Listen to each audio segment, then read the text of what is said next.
Ladies and gentlemen, the Three Tones, Sean, Casey, and Tori.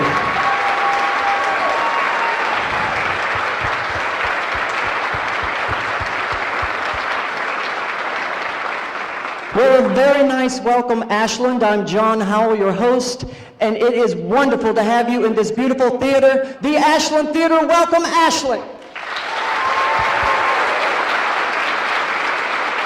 Not only Ashland, tonight we're very thrilled to welcome all of our surrounding areas. And this evening, we have planned a wonderful show for each and every one. Of course, when you first walked into this beautiful theater, we had the chance to listen to those fine gentlemen. But right now, without further ado, I want to introduce a lovely lady who is very talented and well known around the Richmond and surrounding areas. Ladies and gentlemen, accompanied by Dr. Weldon Hill, please welcome the very talented and lovely singing artist, Desiree Roots.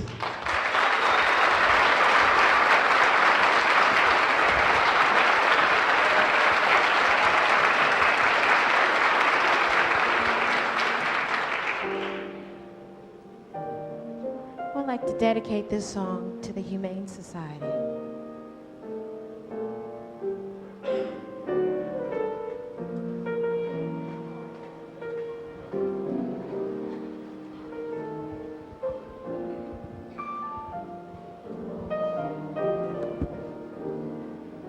I see trees of green, red roses too.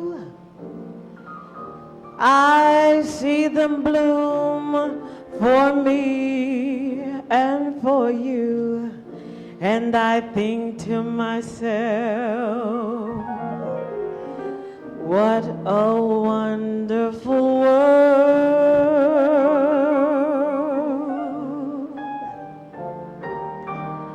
I see skies of blue and clouds of white, the bright blessed day and the dark sacred night, and I think to myself, what a wonderful world.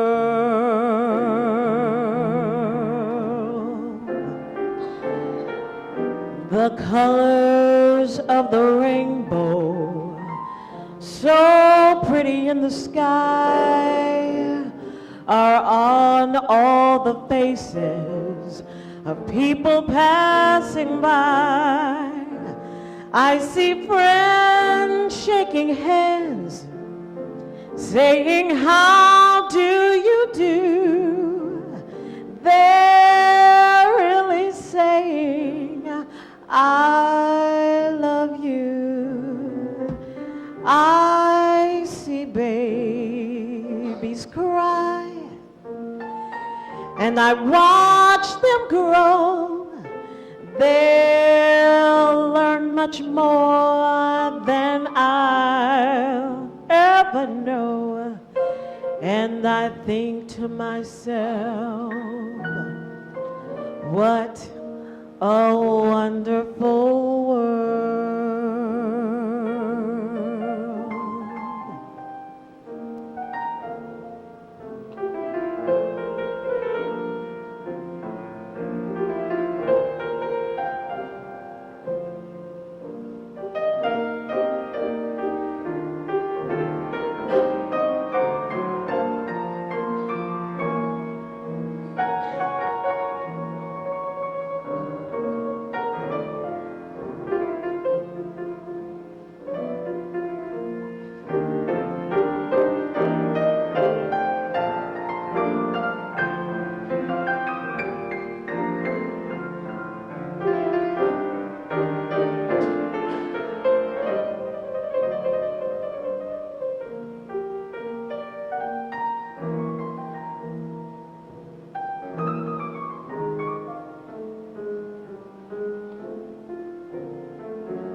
The colors of the rainbow, so pretty in the sky, are on all all the shining faces of people passing by. I see friends shaking hands, saying, how do you do? They're really saying, I really love you. I see babies cry, and I watch them grow. They'll learn much more than you or I'll ever know. And I think to myself, what a wonderful world.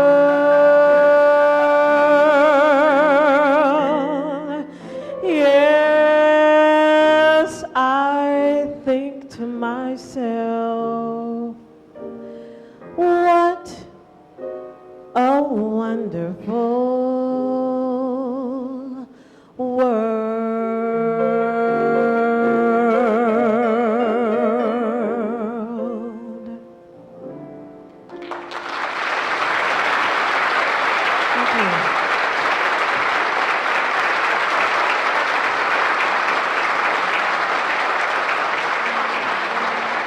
Thank you very much. I have a question out there. How many of you are in love? Whoa. How many of you have been in love for a really long time? Okay, well, I have this question, but I'm going to ask you in a song. Why do birds sing so gay? Lovers wait the break of day. Why do they fall in love? Why does the rain fall from up above? Why do fools fall in love? Why do they fall in love? Why does my heart skip a crazy beat? For I know it will reach deep beat. Tell me why.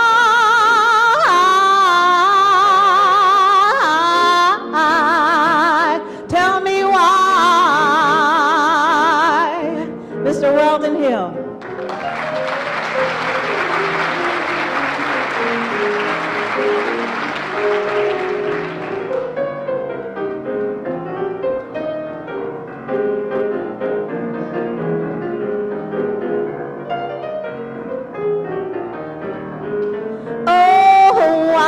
Does my heart skip a crazy beat?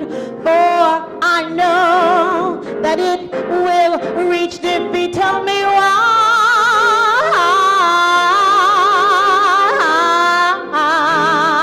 Tell me why. Why do fools fall in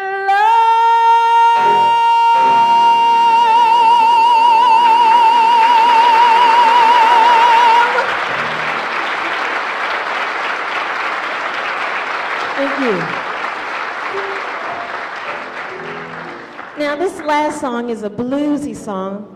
For those of you who didn't say you were in love, then you probably agree more with this song. And this is what I call my happy bluesy song. You can snap your fingers, you can rock back and forth, you can clap. If you clap on 2 and 4, not 1 and 3. I hear some of them out there, but the snapping is more cool. You guys ready? Well, they call it Stormy Monday, but Tuesday's just as bad. They call it Stormy Monday, but Tuesday's just as bad.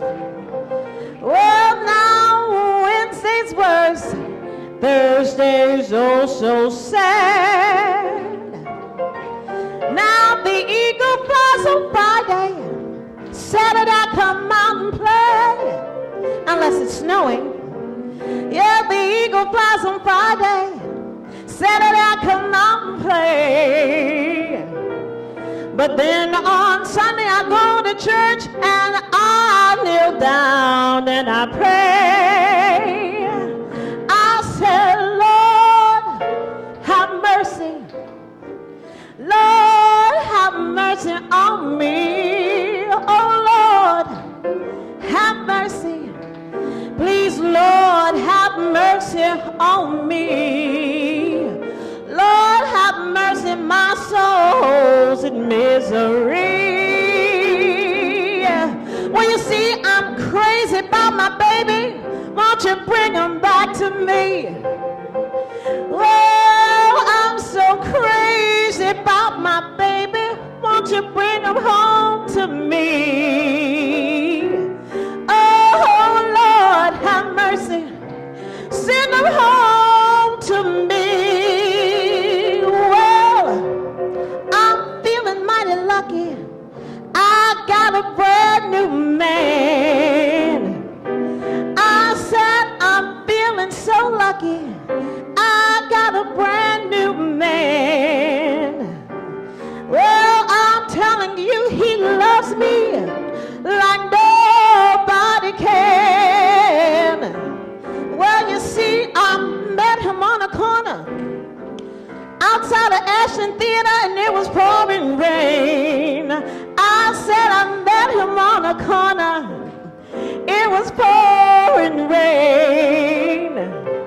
Well, he said, come on in here, baby, and tell me what's your name. Well, I said, Dee Dee.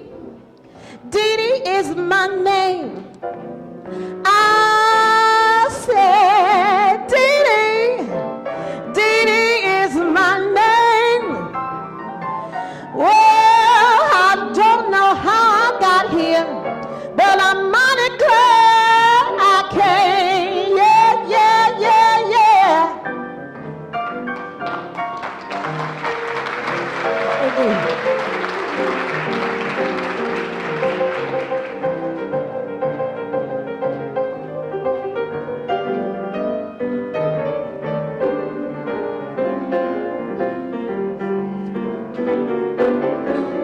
Now see, this is what he did afterwards. Feels so good when my baby calls my name.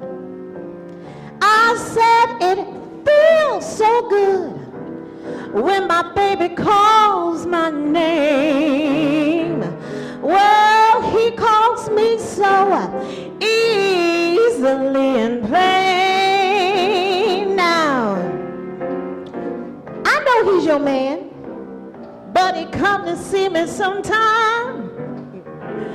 I said I know he's your man, but he comes to see me sometime. Girlfriend, he comes so often, I swear I think he's mine. Well, you see, he's yours, he's mine, and he's somebody else's too. I said he's yours, he's mine, and he's somebody else's too. Well, as long as he comes home at night, I don't care who he do. Oh no, 'cause then I say, come back, baby, come back. Get back, baby, get back. Come back, baby, come back. Yes, any way you can get back. Oh, come back, baby, and try me one more time. Oh no, 'cause then I say, come back, baby, come back. Get back, baby, get back.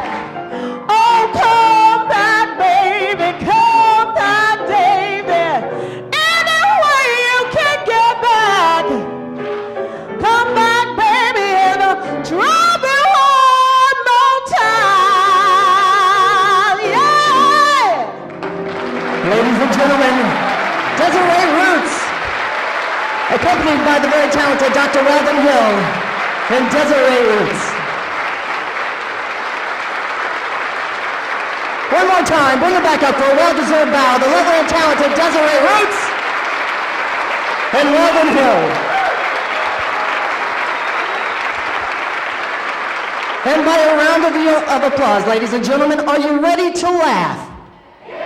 Without further ado, we've all been waiting this moment, and it is my privilege to be out here on the stage to bring this lovely lady into town. First of all, we've performed together alongside with many ships around the world. First of all, she's from Utah, of course, but she's performed on Comedy Central, HBO, Showtime, Evening at the Improv, Caroline's Comedy Club, just to name a few. So without further ado, please put your hands together and give a nice Ashland cordial welcome to the very talented, ladies and gentlemen, Janine Gardner.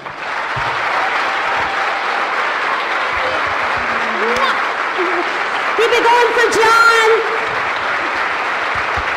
And Desiree, wasn't she fabulous? Oh my goodness, it's good to be here in this beautiful renovated Ashland Theater. It's gorgeous in here, huh? That's, we don't always, comedians, we don't always get to work in these beautiful surroundings. For example, a couple of weeks ago, I performed at the Moose Lodge in Tooele, Utah. Dare to dream. Oh, I had a rough night that night. I had a heckler, the type, big loudmouth redneck with a beer gut. Peterbilt grill work for a belt buckle. Day-old Cheeto residue under the fingernails. I'm telling you, she was such a twit.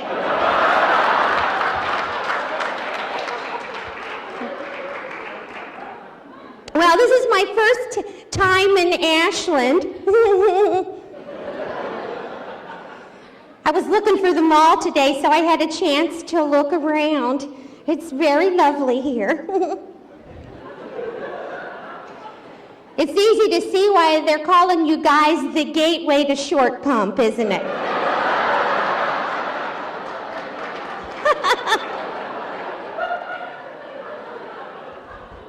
It's really cold here, though. I'm so surprised. And I got off of a ship yesterday in Tampa, so they flew me in for the show. And I flew all day yesterday, and it was very stressful. But you have a very tiny and cute airport. And I'm really picky about airports because I hate air travel now ever since 9/11. I mean, to be groped and probed by perfect strangers is just sick and wrong. And I don't know how many of you have flown a lot lately, but have you noticed they're starting to ask you questions at the airport for which there's no correct answer? The man said to me yesterday, he said, "Ma'am, do you mind if I slip my hands between your thighs? I need to part your legs and pat down your groin area." I said, "Mind? Young man, here's a 20.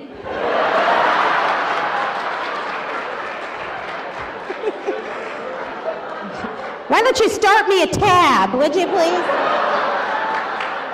Do you mind hitting me with the wand one more time? You missed a spot.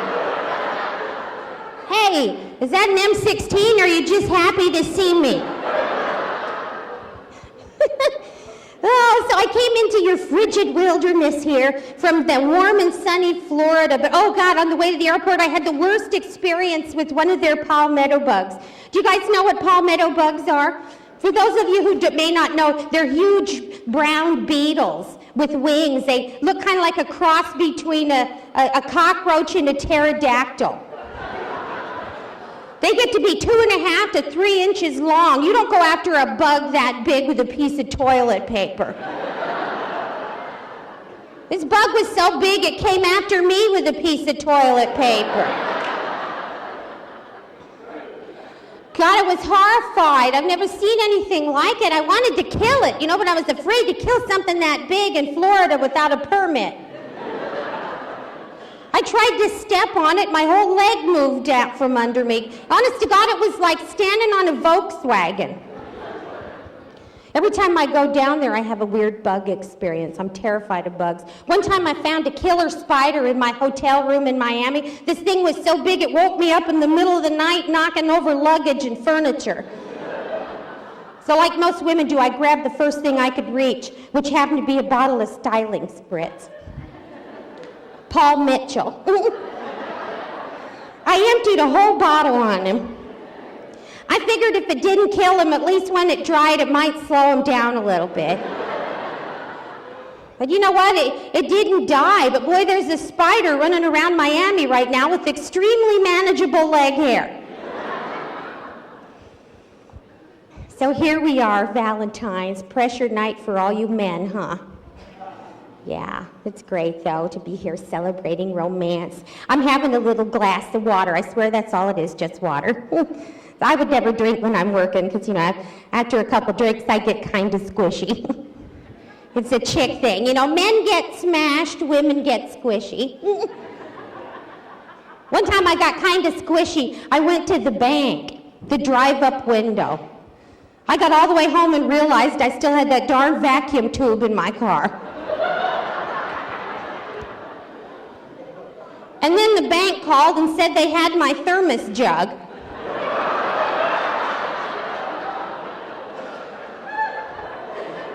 See, it's happened to some of you, hasn't it?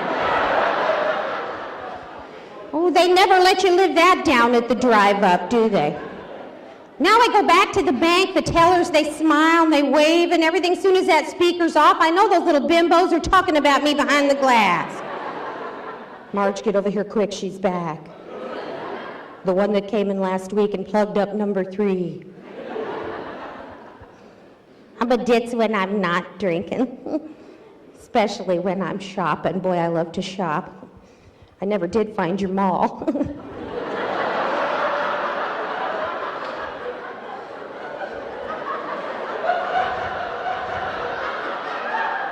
I got a lot of vague directions. I was led to the Ponderosa accidentally 5 or 6 times. You do have a mall, don't you? You do? It's a real mall, isn't it? I mean, it's not like a Walmart with 2 exits. It's a real mall, isn't it?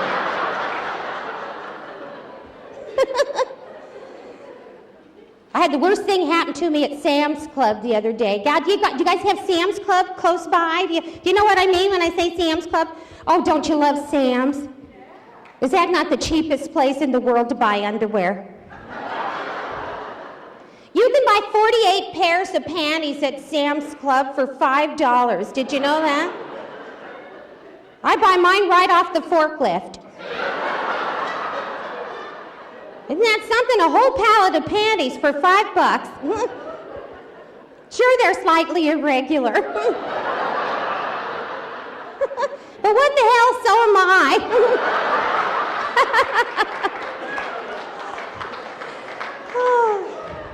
I'm wearing a pair right now. One of my cheeks is just hanging in the wind. No, you rascal, I'm not telling you which one. Oh, I just love shopping in those big, ugly warehouse stores, don't you? Because you get that illusion that you're saving money. And you buy stupid things in those places, don't you? Big, dumb things you could never possibly use. You know, big jars of Miracle Whip so big you gotta wrap your legs around them to get the lids off of them, you know what I mean? You do it, don't you? You do. Me too. All the way to the check stand, I'm thinking I'm a woman in her 40s. I'm pretty sure I don't have that many sandwiches left in me. Still, I gotta get that great big old jar, you know. So the other day, I'm wheeling that puppy to the car. Have you ever done this? You're loading up your car and you accidentally forget and leave something on top of your car?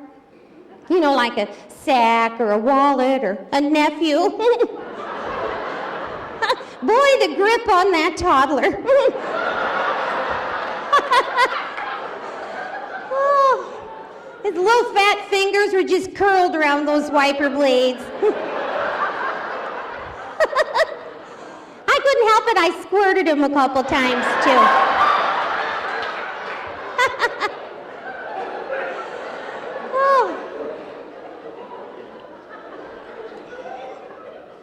You guys are such a nice audience, my goodness. And I don't mind telling you, you're a lot younger and perkier than that group I worked with on the cruise ship last week. Some of those people didn't get any of the Sam's Club jokes. I mean, there were painful moments on stage when, honest to God, it was like doing comedy at a Miracle Air convention. I'll never forget, we had the sweetest 80-year-old couple on the front row. They had their dad with them on the cruise. The 98-year-old man kept throwing spit wads at me. Every time I told a joke, a spit wad would hit me right in the forehead. Finally, I noticed his daughter nudging him. She said, "Daddy, act your age." And you know what he did? He died.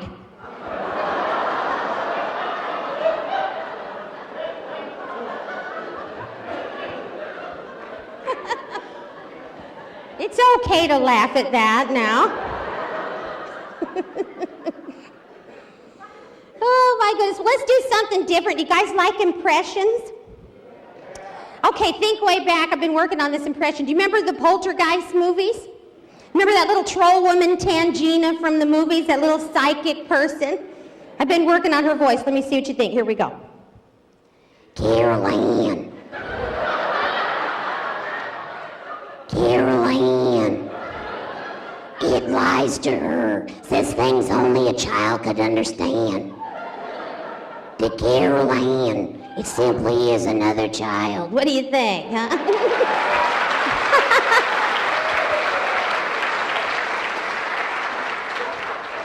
I have more fun with that little voice.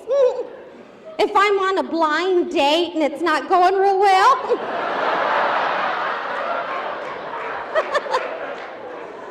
I just scrunch up to his ear and say something like, "Mount me, you big stud."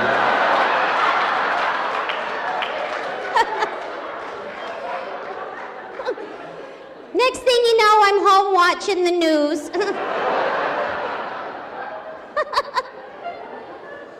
I have more fun with that little voice. I love having something special prepared for when the Jehovah's Witnesses come to my door. I'm all ready for them, too. I'm like, "Come on in. I've been expecting you. Come on upstairs to the child's closet. I was just fixing to go into the light and make me a pizza." It works on the Mormons, too. They leave little tire marks with their 10-speeds. Getting the hell out of my yard.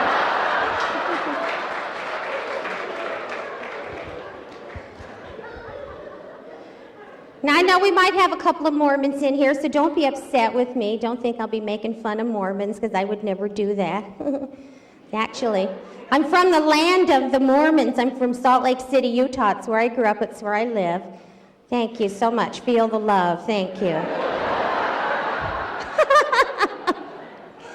It's true, I'm from Utah. It's a tough thing to admit, but my therapist says I'm well enough to start talking about it now.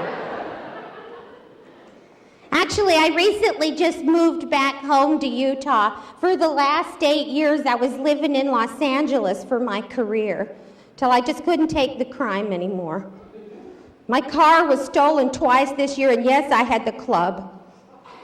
It was the only thing left in the driveway. That's why they call it the club, so you'll have something to beat yourself over the head with. Oh, God, I've never seen crime like that before. I used to hear gunfire all the time in my neighborhood. One night I ordered a pizza, and you know what? The Domino's man tipped me $10 for not killing him. I'll tell you what finally sealed it for me in LA. I tried to celebrate Christmas out there. I didn't think I had to have a hot glue gun to keep a darn wreath on the door. They kept stealing my wreath, one little pine cone at a time. Just picking away at my pitiful little wreath. Christmas Eve, I was humiliated. The only thing left in my wreath were 3 little cranberries and a half-assed piece of ribbon. So I put up a sign, "If you steal the rest of this wreath, I will track you down like the low-life, scum-sucking, dirty dog that you are, and I'm gonna hurt you real bad. Peace on earth."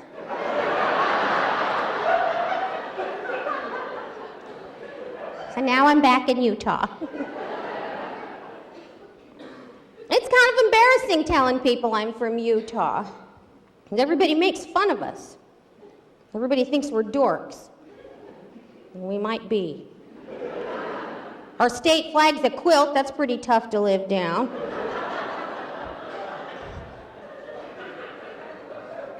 We have that reputation for being kind of conservative. That's probably true. Sometimes on a wild weekend, we just sit around after church and listen to Tabernacle Choir albums backwards on the stereo.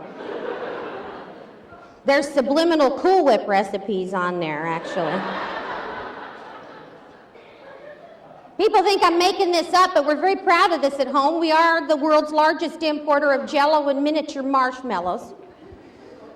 In Utah, if it doesn't quiver, by God, it just isn't salad. You know what I mean? Of course, we're trying to work on our self-image.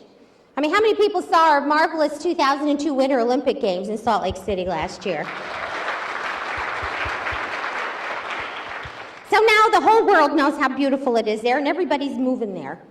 We've attracted a lot of celebrities to our midst. You know, Utah's the home of Robert Redford and Wilford Brimley, and of course it's the birthplace of the Osmonds. You visit Utah, you'll probably see an Osmond. Matter of fact, you come to Utah, we'll give you an Osmond to take home with you. Because boy, there's a bunch of them. Turns out they mate really well in captivity.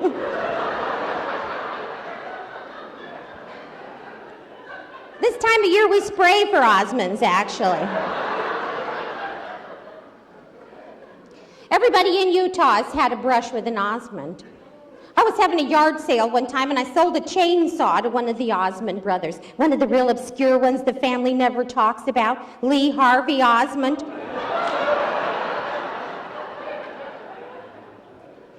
Anyway, when people find out I'm from Utah, they invariably ask me the same question. They want to know if I'm a Mormon.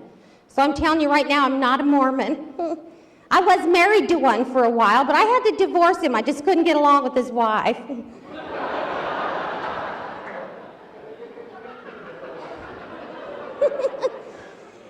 Actually, I was raised Catholic, which is a little easier than being a Mormon. At least we get to have a cigarette between pregnancies.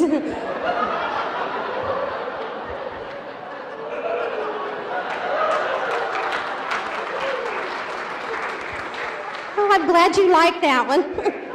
I told that one at the Moose Lodge. Oh, this woman came up to me after the show. She got kind of snotty with me. She said, Janine, I'm a non-smoker. Have you seen people when they do that with their faces? When they're doing that with their faces means they're doing that with their butts at the very same time.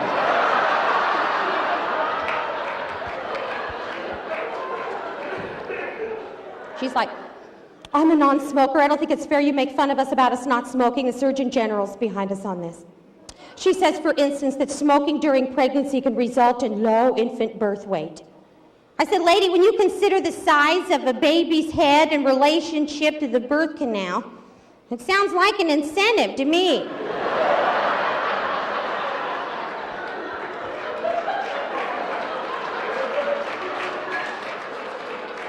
I mean, think about that, sir. If you knew something that big was going to spring from your loins,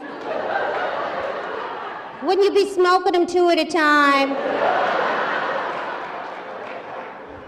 With no filter? How many women think he'd have one lit before he got out of the stirrups, huh?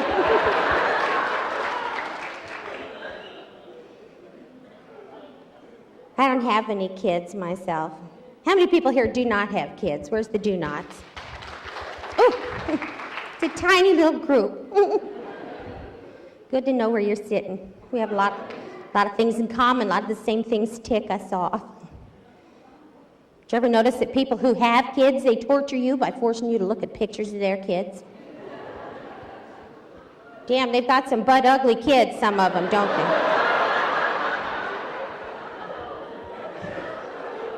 And let me tell you, when somebody has an ugly kid, they know that kid's ugly. And yet they stand there with that wallet out, hoping you're going to say something nice. Well, I'm too truthful. I always say something like, ooh, that kid looks just like you.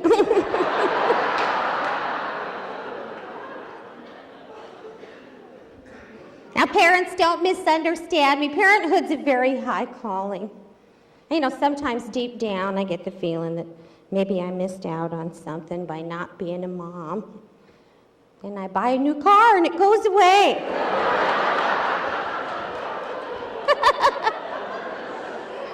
Or my sister comes over with her kids, and then by God, I'm sure I made the right decision. My sister's kids will make you want to have your tubes tied to the garage.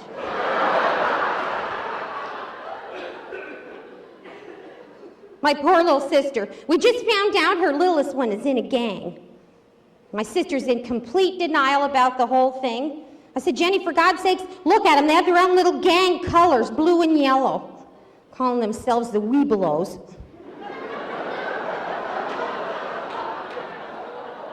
What kind of a twisted little Nazi youth organization is that? Those little boys spent all last week gluing macaroni to a tin can. Don't tell me those little snots aren't on something.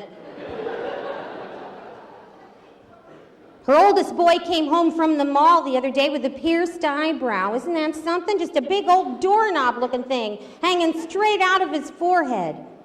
I thought my sister was going to have a fit. I said, well, Jenny, try and look on the bright side. Isn't this the kid you're always complaining never hangs up his coat? Always got a little knob to hang it on.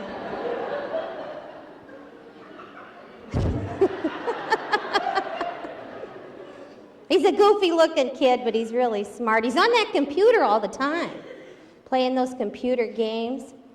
That stuff's gotten way out of hand. He wanted some game last Christmas. $90 for this thing. My sister said, you've got to buy that for him. We're doing everything we can to keep the children off drugs. I said, well, okay, but at $90 a whack, I'm pretty sure crack would be cheaper.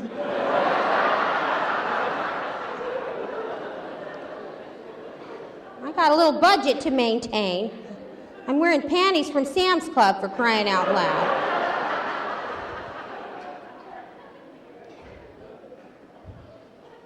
Little girls are terribly expensive to raise. My oldest niece was hooked on those Cabbage Patch dolls when she was little. Just the preemies. It's all she wanted. Every birthday, every Christmas, another preemie.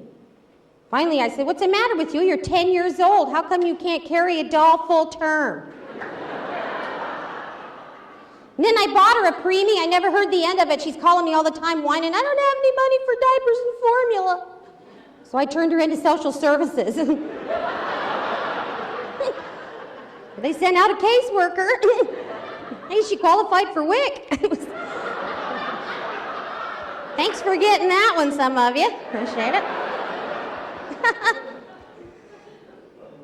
My youngest niece is the grudge holder in our family. She's upset with me still, because a couple months ago after her birthday party, I was backing out of my sister's driveway, and I accidentally backed over Barney the dinosaur 7 or 8 times. Oh, I didn't mean to. I just got carried away. The whole time I was doing it, I was singing that little song, too. I love you. You love me. Now you're roadkill, yes sirree.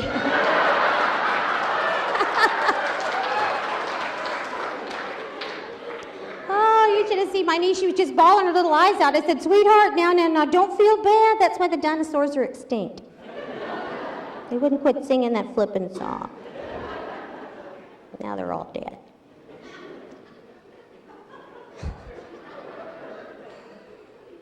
I love the kids. I won't let them in my car. Don't let kids in your car. I mean it, they're twisted little people. Kids will do things in the car to tick you off you can't even predict. They lick the windows. What the hell's that all about?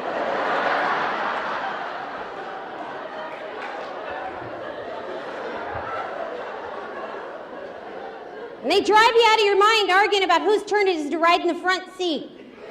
I went shopping the other day. I get my sister's kids to the car. My nephew starts this stuff.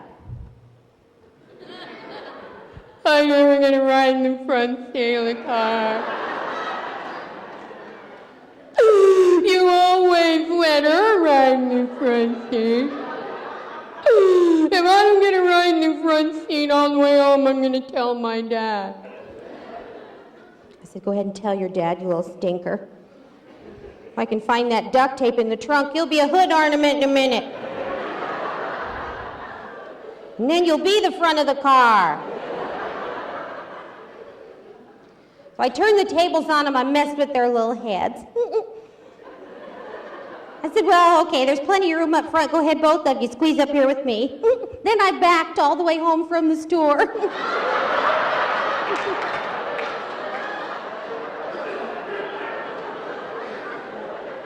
Boy, you guys are smart.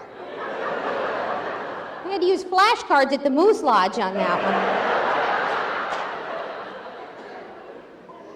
That's my favorite little nephew. But I gotta watch him like a hawk when I take him somewhere. He gets me in so much trouble. The other day I was at Sears. I was talking to this man about buying a dishwasher. My nephew's standing next to me, start doing that little poop dance that kids do. You guys familiar with the poop dance? Apparently kids don't, well, I don't know, they don't tell you they have to go, they just start tugging on body parts in public. So he's having this little spasm. I said, my God, what's the matter with you? Do you have to make a pickle?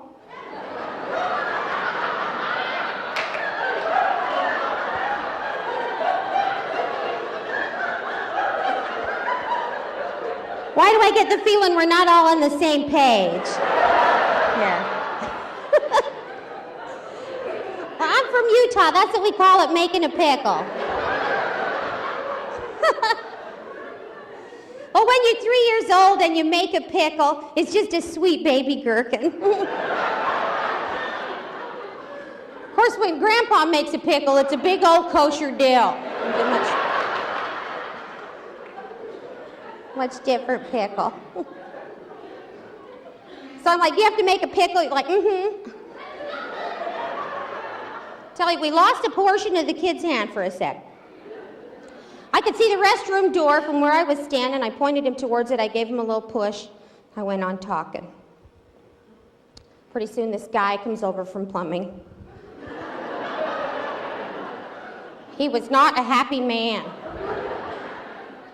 Some little boy just used the bathroom in my commode display.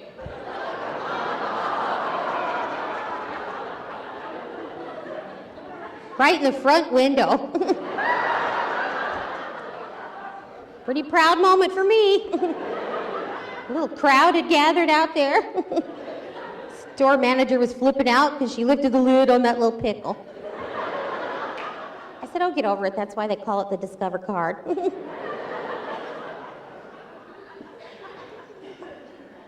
But the kids love me. I'm their favorite aunt because I always give them little chores, let them earn a little extra cigarette money.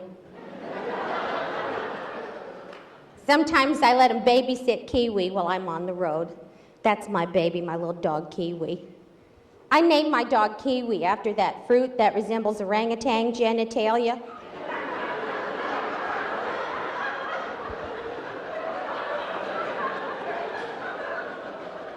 My, we've all been to the zoo, haven't we? Sorry about that visual. But once you've seen that stuff banked up in those fuzzy piles at the supermarket, it's kind of tough to put it in your Jell-O, isn't it? Every time I see kiwi fruit, I think about the guy who figured out that was fruit.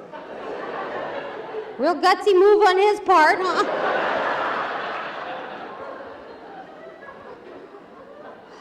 So the kids are watching Kiwi for me right now. So somewhere in Utah tonight, there's a poodle tied to a big wheel wearing Barbie pumps and a Cabbage Patch diaper. I've had Kiwi a long time, 14 years. She's ugly. She's that big. She's one of those fluffy, annoying, yapping, irritating dogs in a sweater. The other night I was walking her down a dark street. A scary man was coming towards us the other way. And I heard him say, "Hey, lady, is that your little guard dog?" I'm thinking, yeah, right. About all Kiwi could do in a rape crisis is just ride the guy's leg till the cops get there. Kiwi thinks she's a leg warmer most of the time.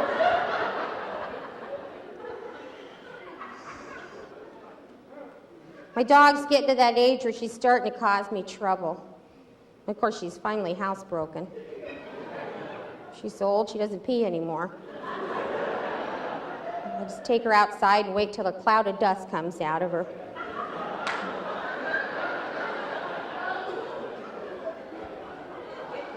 I just had to go to court because my dog got busted last year for biting a trick-or-treater.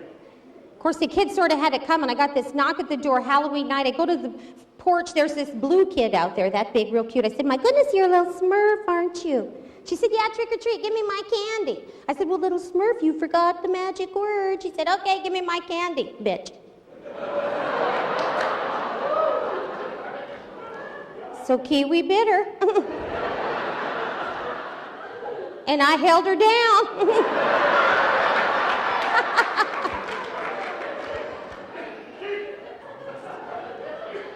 I know, I got to develop a little more patience with kids. All my friends went out and got one. My best friend just had a baby, and her husband was working out of state on this construction site, so she asked me if I would mind being her delivery room coach. So I did. I will never forget to take my pill again as long as I live. How many men actually saw their babies come into the world? Where's the daddies here?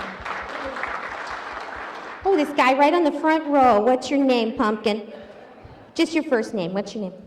Roger, and where are you from? What? Oh, Beaver Dam?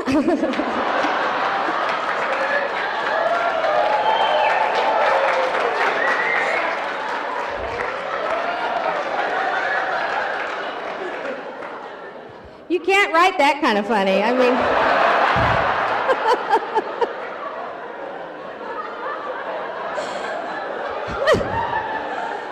So you flew in for the show, is what you're saying.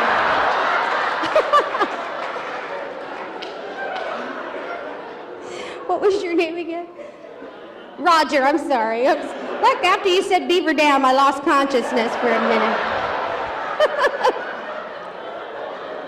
I sort of had a little out-of-body experience. Don't be afraid. Sometimes I come back with a tan, though. It's really weird. So, Roger, how many kids do you have? 2? Good for you. Is that your lovely wife there with you? How come you had to look over? No, that's great. That's wonderful. That's good that you went in there with her. I was a good coach. I stood at the foot of the bed during the delivery. I said helpful things to my friend, things like, God, I bet that hurts like the devil, huh? Yes, sirree, Bob, they are going to close that up, aren't they?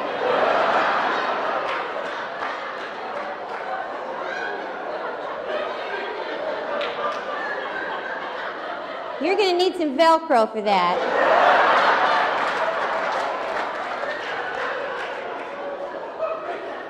Matter of fact, I think your husband's going to be kind of pissed about this when he gets back.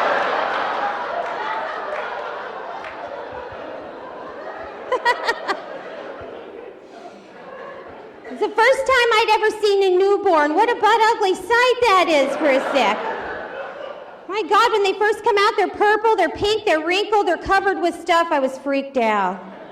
I said, Karen, I'm your best friend, and you couldn't tell me you were jumped by an alien?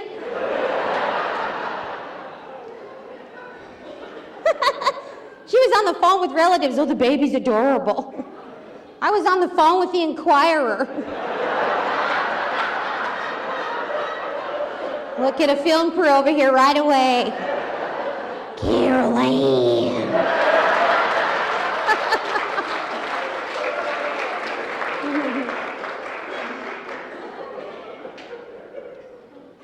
Of course, don't get me wrong, I admire women who have the courage to have babies. It takes a lot of courage to have a baby. You have to find the right guy, too. I never found the right guy, the one with a job and a car. Maybe I'm just picky.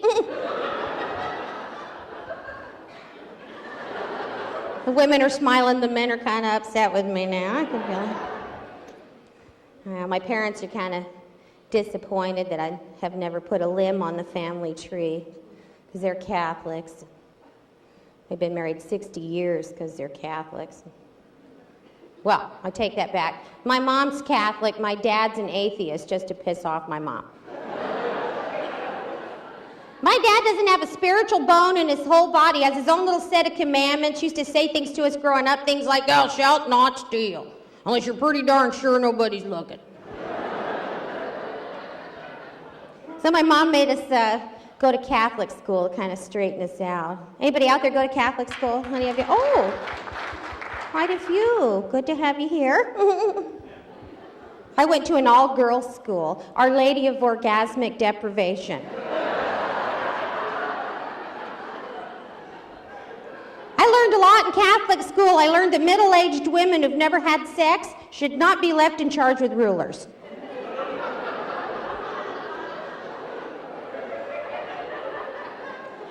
See, the Catholics don't even have use of their hands on that. They like to beat us to death with those rulers. We had an alcoholic priest, Father Cuervo. He didn't think we knew he had a drinking problem, but hey, it was obvious. How many priests do you know who drink out of a chalice with a salt ring around the top? He'd be doing the mass. Every once in a while he'd yell, yo, who got the worm? You know.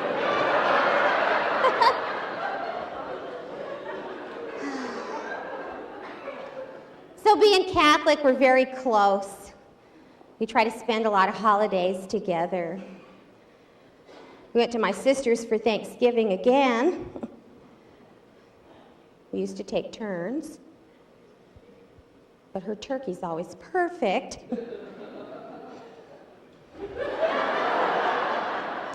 It's a butterball. It's plump and juicy and golden brown, stuffed real nice and neat and sutured together very professionally. The juicy brown drumsticks are crossed over very demurely at the ankles and tied up in a festive holiday bow. Just a lovely little Martha Stewart kind of bird. When I fix the turkey and you pop the oven door on my bird, you're pretty much looking at the tramp of turkeys in there. My bird's always wearing that tight see-through cooking bag. Both of the legs are hanging out of the pan. Little muffler burns on the back of the calves. Talking to biker bird. I don't even use the thermometer to tell when my turkey's done. I know because she just kicks open that oven door. Hey, baste me, babe. Not a pretty sight. In fact, I'm kind of embarrassed to admit this, but last time I cooked a turkey, we got clear through the meal. My sister discovered that my turkey giblets were still wrapped in paper tucked up that turkey's butt. Has that happened to some of y'all? When the hell did they start hiding them in there? I did not get the memo. So now my sister says, oh, just bring something easy. So I always bring my specialty, jellied cranberry sauce in the shape of a can.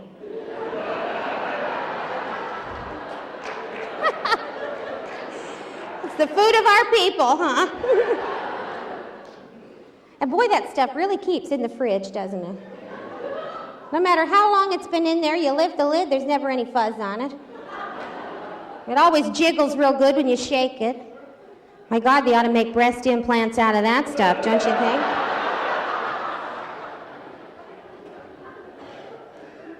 Of course, the kids always love my chocolate macadamia surprise cookies. The surprise is, I don't really use macadamias. I use Ritalin.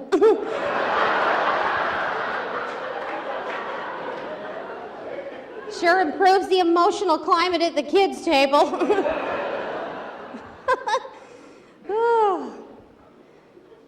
Oh, Christmas is a big holiday, you know. Every year, my sister, my brother, and I, we chip in and we get my parents something nice for Christmas. This last year, we got them one of those contour chairs. You know, have you seen them? Art Linklater sells them. It's a nice recliner for elderly people with bad veins. When my dad has trouble with technical devices, he's having trouble with the remote on the chair. He spent all day Christmas on his back with his feet in the air. He looked like a beetle rolled over. Help me out, for God's sakes, I'm a senior citizen. I said, well, Dad, the problem is you got the remote for the VCR, hon. You're on rewind, Dad. My mom called the other day, said he accidentally hit the right switch and launched his butt clean into the kitchen. my dad's a hard guy to shop for. You know, he wants power tools all the time. But my mom forbids it because ever since Dad retired, he's been fixing things around the house that really didn't need fixing. He thinks he's some kind of craftsman, but he's no Bob Vila.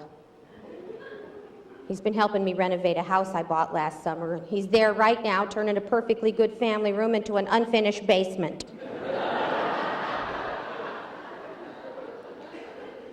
He's a negative, grumpy old guy. All the time he hates everything. He said, well, that chair's better than that toaster you got us last year. That son of a bee was a one-holer.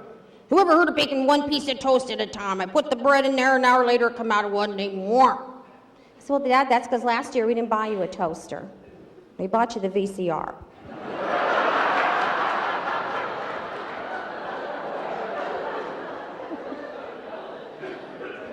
Oh, you guys are so wonderful. This is probably a good, before I go on any further, I really would love to thank some people for this wonderful evening. You know, it took a lot of people to put all of this together because this is the first time people have been in this theater for a lot of years. How about a big hand for all of our wonderful people?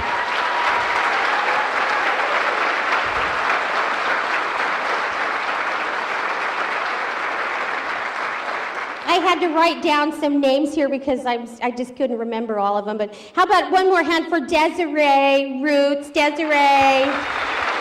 Wow, what a voice. And the Three Tones, who are Sean and Casey Fabling and Tori Williams. How about a big hand for those young men, those handsome young men. And Rick Grant on our sound system. Thank you, Rick, for our wonderful sound tonight. And CG on lights. Thank you, baby. There you go. Oh, and I forgot the man's name behind the stage. Hi there, sweetie. Thank you. There's a man back behind the curtain. But anyway, and Susan Wooten and Brenda Dale, and they have been so good in the office all week and taking care of phone calls and tickets and all that. And our ushers, Ramona and Rose. Thank you very much, you guys.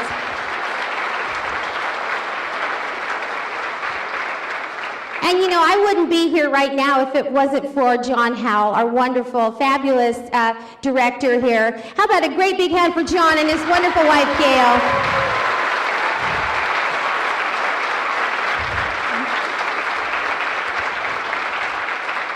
John told me about this crazy dream he had. This is about 8 or 9 months ago. He had this dream, and he told me this dream. I said, "You're crazy."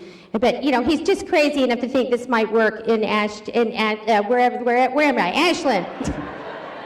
So I hope you guys will support this in the future. How about that? Yeah. And now I would like to introduce a very special little friend of mine who would like to come out here and say a few words. Whitney, come here, Whitney Woo. Come on, pumpkin, come on. Oh, come on, sweetie. Here's your treat. Come on, I've had a pepperoni in my pants for an hour and a half now. There you go. Where's her little, she dropped her message. Bless her heart. She was, oh, thank you, Whitney. Whitney brought me a Valentine. What does it say? Happy Valentine's Day to a wonderful audience from all the homeless critters, big and small. We appreciate that some of the proceeds...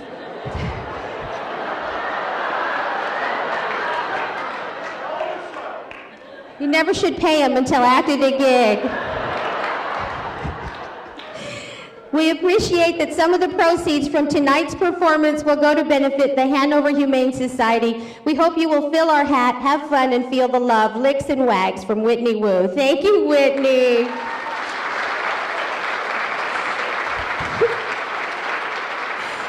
Oh, my God.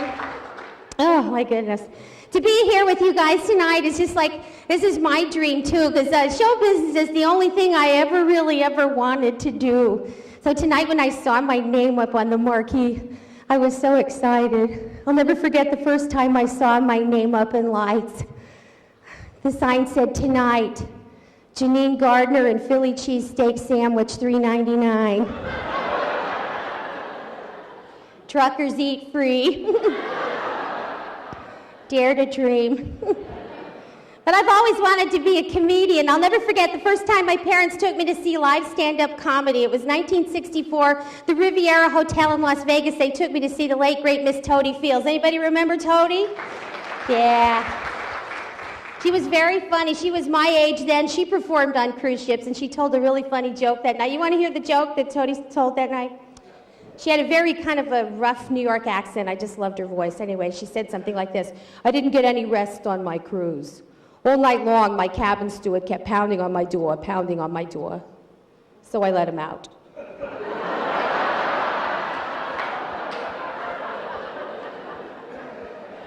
So she was a big influence on me, and so to grow up and be doing this now is a really big dream for me. Because of my job, I've worked with the Bob Hope USO tours, entertaining troops overseas, and I've entertained all over the country, and now I get to work with John, and we travel the world quite frequently, entertaining audiences all over places like the Bahamas and the Virgin Islands and Mexico. Wow, what a wild and crazy place that is. You can actually buy Viagra right over the counter in Mexico. Did you know that? How many people take Viagra out there, actually? By a show of hands. Can't get those up either, huh? Okay.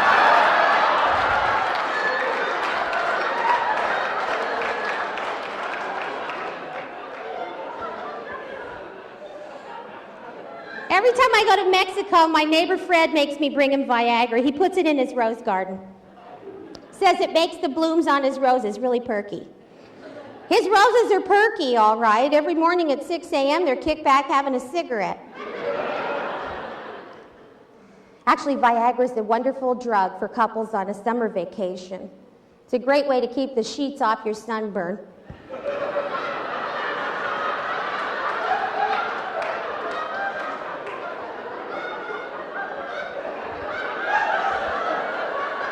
Don't explain that to her, sir. Don't explain it. Sweetie, don't cover your mouth when you laugh. Otherwise, it'll back up on you and you'll poot and embarrass your row. Oh, you guys are so nice. And I was so nervous, I just had to cut off all my hair. Because I was trying to save a little money before the trip. I let a friend of mine give me a perm. Ladies, take my word for it. Don't use any chemical on your head that has an 800 number on the box. I mean it, if operators are standing by, could be a bad idea. You should have seen me when I got here. I looked like a chia pet. First thing a woman wants to do when she gets a bad perm is run to her man and cry about it, get a little emotional support. Boy, a lot of help you men are in this crisis. You always say something warm and sensitive, like, what in the hell did you go and do that for?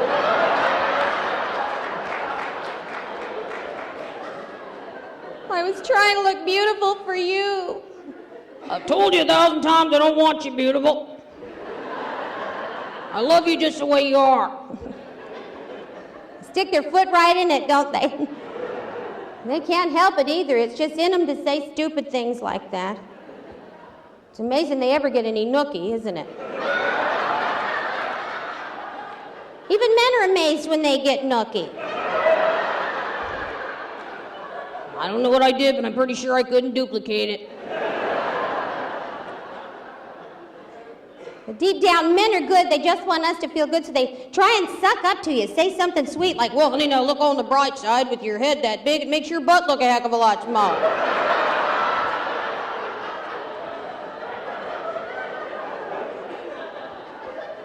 Thanks for letting me vent. It's a really romantic night for some of you, isn't it?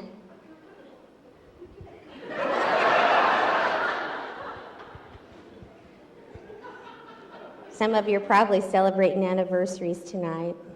There's always a few anniversaries. Any anniversaries out there? No? I met a woman at the Ponderosa today. Her husband was in the bathroom. She was just crying her eyes out. I said, what's wrong? Is there anything I can do? She said, oh, I'm celebrating my 50th wedding anniversary. I said, well, that's a very joyous occasion. Why are you crying? She said, I just realized if I'd have killed him the first time I thought about it, I'd be out of prison right now.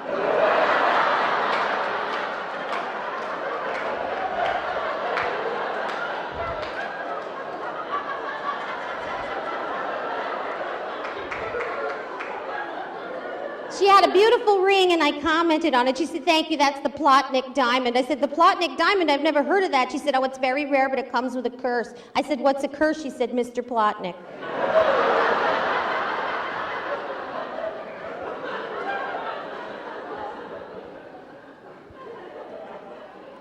You can always tell honeymooners in a crowd, can't you? Because they're always walking around hand in hand with the light of love in their faces. Kind of makes you want to puke, doesn't it? Oh, don't mind me. I'm just bitter. I was married a long time ago, and I was terrible at it. We didn't even make it to our styrofoam anniversary. I was married to a chronic complainer. He said I didn't keep house like his mom. He was right. The dust bunnies under my stove are kind of big. Last week, I caught one of them trying to hump Kiwi. I haven't changed the baking soda in my refrigerator in so long. The other day, I opened the door and the arm on the box was flipping me off. I knew the day I got married I was making a horrible mistake. I'll never forget walking down that aisle thinking, boy, I've really screwed up this time. I should back out now.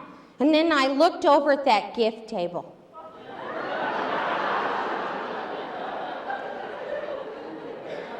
Obviously, I'm not the only little crock-pot slut in the room, am I?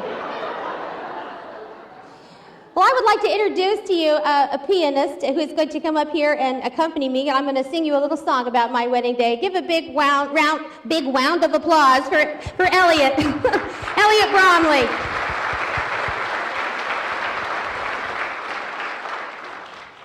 Are you ready? Here we go. Hit it. First I was afraid, I was petrified.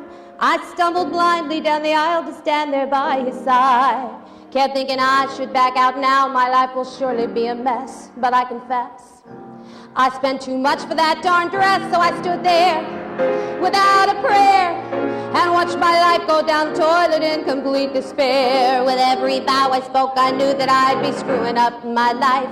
We were registered at Walmart. I was bound to be his wife. Run now, go, put on the skids, and just forget about that double wide and birthing all his kids. And then the Pyrex and the toasters started coming on to me, and I said, wait, is that a microwave I see, crock-pot slut? I am the bride. I'll make a home for those appliances. I'll bear his young with pride. I won't gripe about him drinking or him reading on the can. I won't admit once at a party I had sex with our best man. I am the bride. I must decide. We've got all our white trash relatives and friends here by our side. We will fight to make it work. We'll get the counseling we need, and I'll have all my towels and linens and a slew of brats to feed. I am the bride.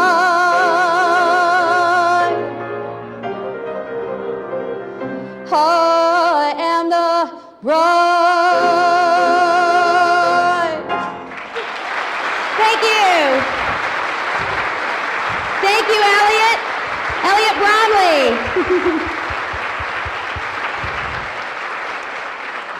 He'll be back with me in a little bit for another song. And oh my goodness, what a nice night. You guys have really cheered me up. I've been so bummed lately. I just had another birthday. You know how you get the blahs around your birthday. How many people here by applause are, say, over 30? Okay, some of you applauded. Bunch of hard-looking 29ers out there, too. You know, it's tough getting older. I just turned 48. I'm not using oil of Olay anymore. I'm using Armor All now. Skin like a dashboard, that's my goal. I figure by the time I'm 50, water will just bead up and roll right off me. I didn't think it was going to be like this getting older. I've been getting kind of chubby ever since I turned 40. I'm trying to do something about it. I've been working out every day. I've eliminated salt and red meat and fat from my diet. So far, the only thing I've lost is the will to live. I got so depressed about it, I went to my doctor. He said, according to his chart, I should be a lot taller.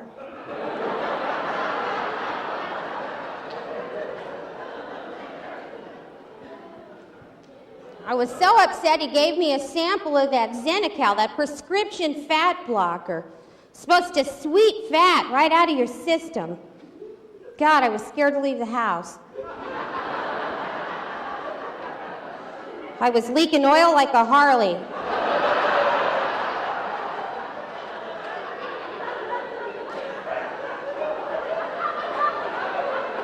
Didn't know we had so many Harley people in the room.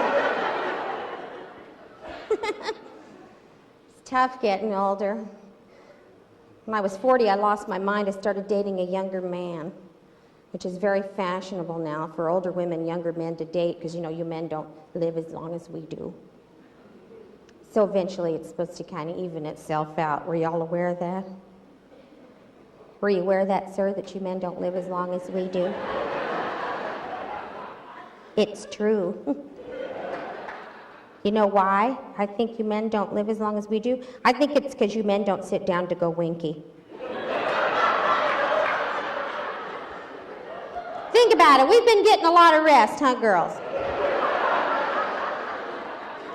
5 minutes a winky, 10 winkies a day. The end of the year, that's a trip to Disney World.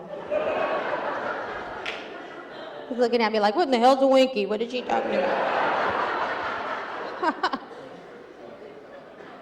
Ladies, I would not recommend dating younger men. Don't do it. I mean, it works out great at night when the lights are low, but in the morning when that sun comes up, they look way too juvenile. I didn't know whether to jump his bones or put him in front of the TV with a bowl of cereal.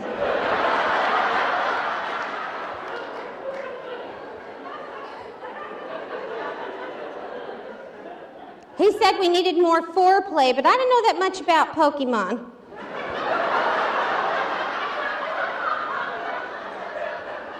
I don't even know what it is, really. So now I'm dating guys my own age, which I guess basically means I'm dating older guys now, which is a lot tougher than dating a young man, let me tell you. Because a guy my age could want more than a commitment. I mean, eventually he could want a kidney or something.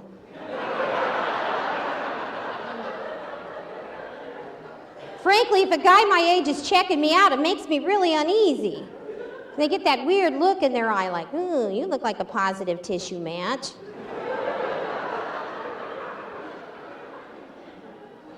Lately, I've been dating someone 51, which is a first for me. I know there's a lot of young couples out there probably wondering if there's such a thing as passion after 50. Well, there is. Of course, it's better in the dark.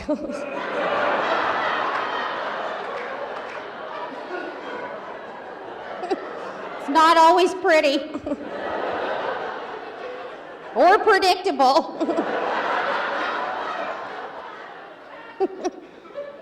Oh, don't get me wrong. I mean, most of the time it's wonderful. It's like the 4th of July, bombs bursting in air. And then other times we just give up and have a sandwich.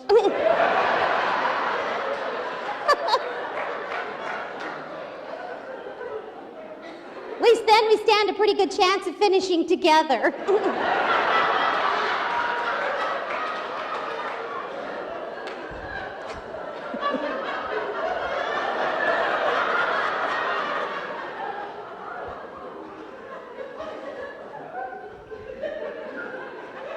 Making love at my age is a lot of work. You have to concentrate really, really hard. The other night in the throes of passion, we both stopped. He got that blank look on his face. I said, what's the matter? You can't think of anybody either?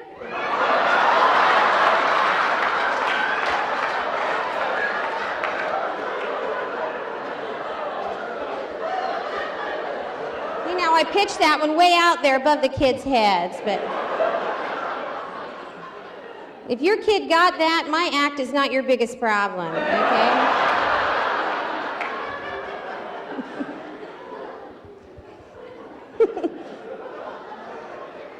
Did she understand that joke? Did she? You didn't have to explain it to her. She's a very young woman. You too. You're very young. You're young. You're young. How old are you? 27? Oh my God. Your little organs are practically brand new. 27. I envy your colon. You know that? I really do. 27 is like a gleaming tube still. Like Teflon.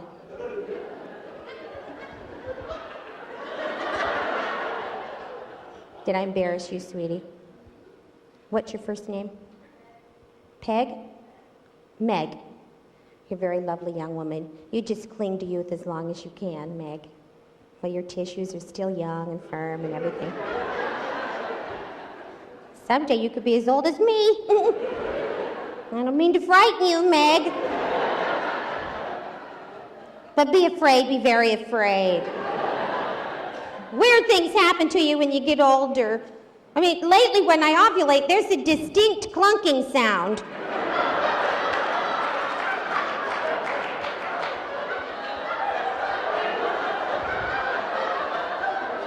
Don't look at me like that, Roger. I'm still producing eggs. They're just hard-boiled ones now.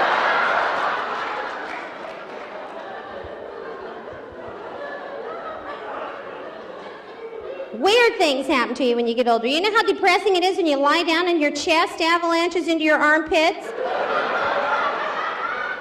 Yeah, the women know that. Look at the men. Look at them dummying up right now. They're like, ooh, this is a very expensive evening. Tickets in the Ponderosa. If I laugh now, it's going to be a quiet ride home.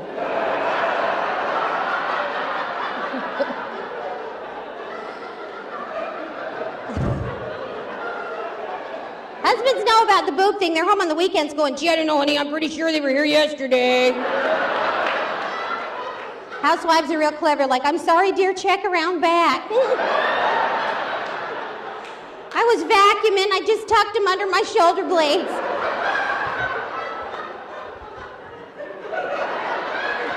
Some of y'all are taking this stuff way too personal. You know that, don't you?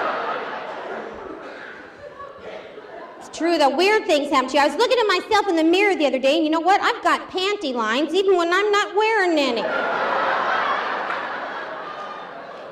I'm going to sign up to be a butt donor. I've got 3 of them now. I spent all last week at a mall looking for panties with an underwire. Except to keep my butt out of my socks.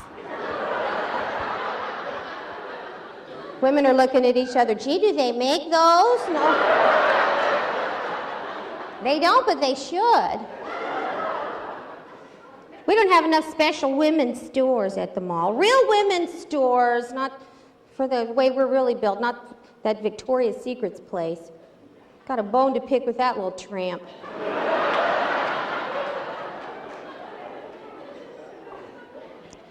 Those clothes don't fit real women. We don't need Victoria's Secret. We need Aunt Bee's secret.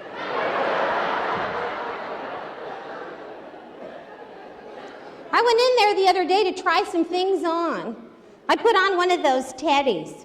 The cups are way up here. Look just like an earmuff.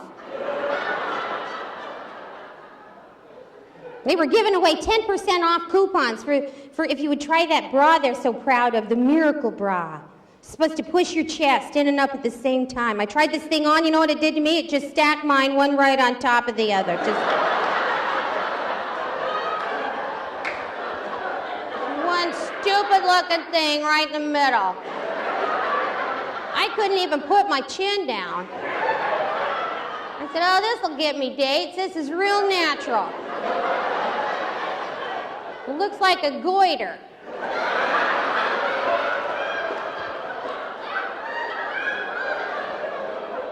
What an uncomfortable piece of underwear. Moses couldn't part those puppies.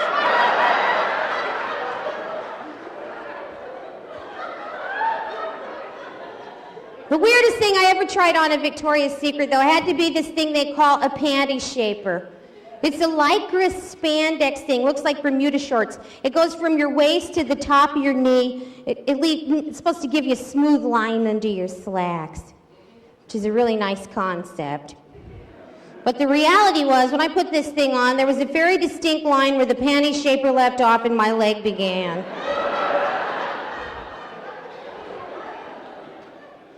I don't know any other way to describe it to you except just to ask you, have you ever banged open a can of biscuits?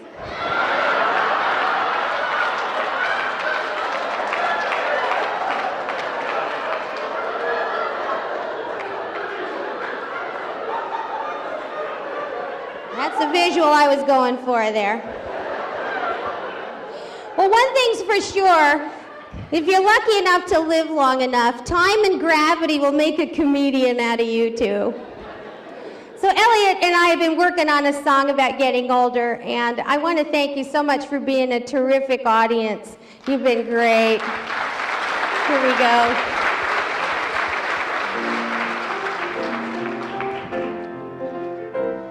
Are you hopeless tonight?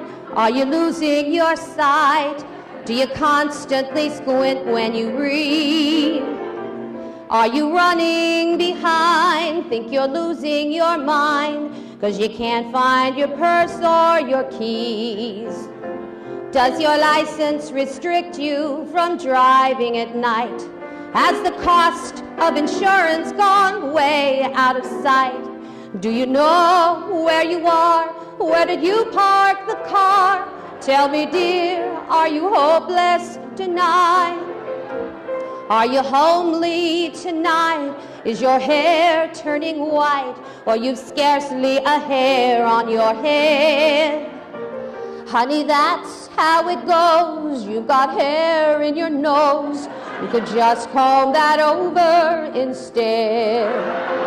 Do you look like a mutt, but you feel like a fox? Are your ankles so purple you needn't wear socks? Do you break fashion rules? Wear a thong at the pool? Tell me, dear, are you homely tonight? Are you hopeless tonight? Your libido's not right. Are you frequently sleeping alone? Is your hiney too big 'cause you eat like a pig? Are the lights on but nobody's home? Does your hip let you know when the weather will change? Do you creak? Do you groan when your knees predict rain? Do you pluck? Do you tweeze? Do you pee when you sneeze? Tell me, dear, are you hopeless tonight? Tell me, dear, are you hopeless tonight? Happy Valentine's Day. I love you. Ladies and gentlemen, Janine Gardner, the lovely and talented Janine Gardner.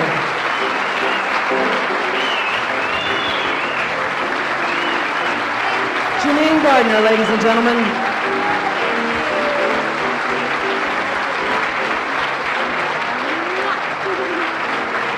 Bring her back out for a well-deserved bow.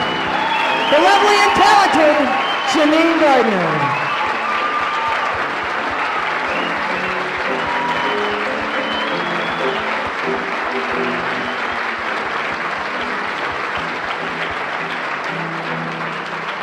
Well, ladies and gentlemen, thank you so very much for coming out this evening. I hope that Ashland and the surrounding areas have an opportunity like this, and this is just the beginning of this beautiful theater's future. Once again, I would like to thank the very lovely and talented Desiree Roots, Dr. Weldon Hill, the very talented Elliot right here. Thank you so much, Elliot.